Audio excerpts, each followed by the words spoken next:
So welcome back guys, my name is Amlan and in today's Make Knowledge Free campaign, we go about looking at how we can make our Instagram profile private.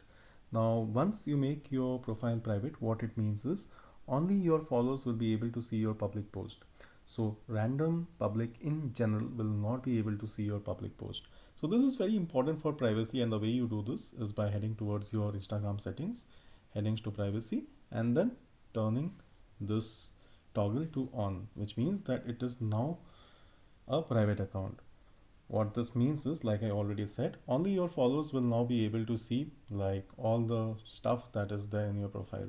So it's a pretty important thing. Many people don't actually realize how dangerous it is to keep your profile public, especially in today's day and era.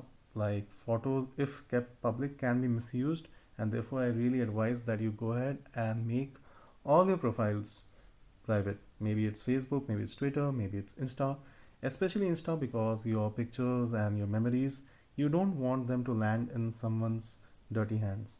So until next time, it's me Amlan signing off. Hopefully this helped. If it does, kindly share this with your friends so that even they have a digitally safe world. Until next time, it's me signing off. Explore but safely.